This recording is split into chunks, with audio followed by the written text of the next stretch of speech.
बंधनातून मुक्ती.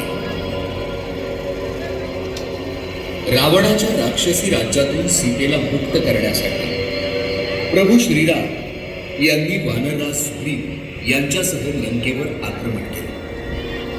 रावणाच्या सैन्यातील अनेक अतिबलशाली योद्धे या युद्धात मारले गेले. रावण भयंकर क्रोधित झाला आणि त्यांनी आपला कर्तबगार पुत्र इंद्रजित अर्थात मेघनाद याला सैन्याचा सेनापती केला.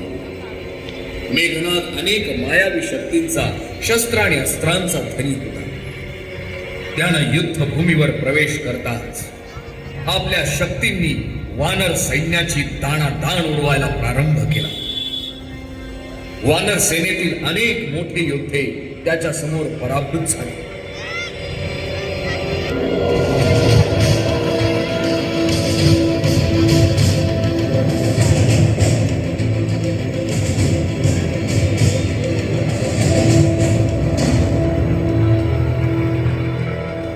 वानर सेनेतील सर्व योद्धे पराभूत झाले.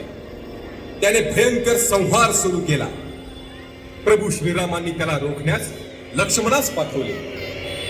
मेघनादाच्या मायावी शक्तींसमोर लक्ष्मणाची शक्ती कमी पडू लागली. प्रभू श्रीराम त्याच्या मदतीला धावले. राम, लक्ष्मण आणि मेघनाद यांच्यात घनघोर युद्ध सुरू झाले.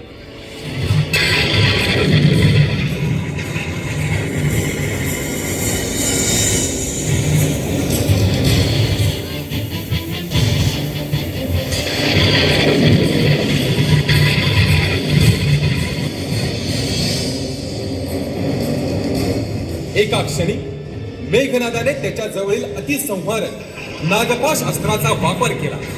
प्रभू श्रीराम आणि लक्ष्मण मूर्छित होऊन पडले.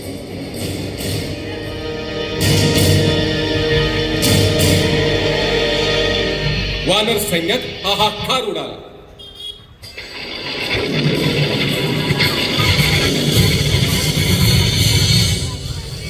वीर जांबुवंत हनुमानाला म्हणाले, अंजनी पुत्र हनुमान, या नागपाशातून प्रभूंची सुटका फक्त गरुड राजच करू शकतात. आपण त्वरेने त्यांच्याकडे जावे.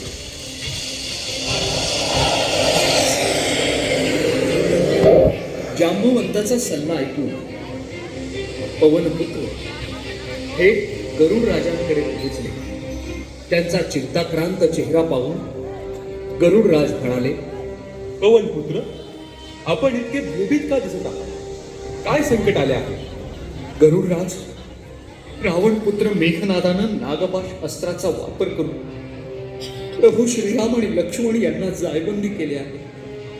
कद्रूचे पुत्र असलेले ते नाग हळूहळू प्रभूंचा जीवनरस शोषून घेत आहे.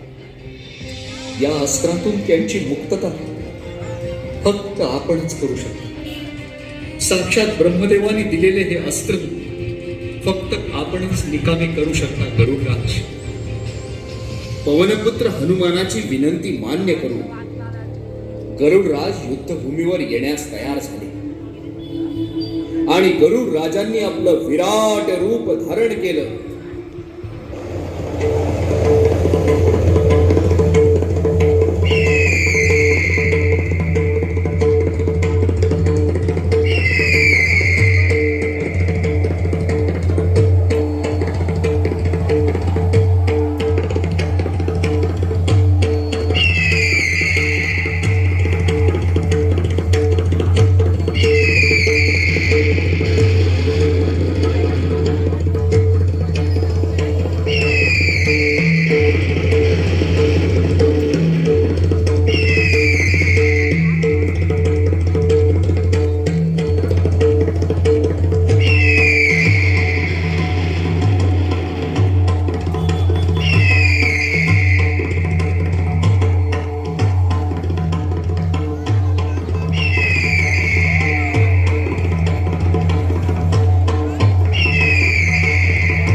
श्रीराम आणि लक्ष्मण यांची त्या संहारक नागपाश अस्त्रातून मुक्तता केली.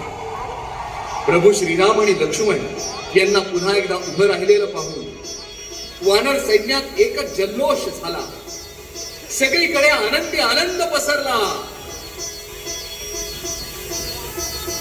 नागपाश अस्त्रातून मुक्तता झाल्यानंतर जागृतावस्थेत आलेल्या प्रभू श्रीराम आणि लक्ष्मणाला गरुड राजानं वंदन केलं आणि ते पुन्हा एकदा आपल्या परतीच्या प्रवासाला निघाले.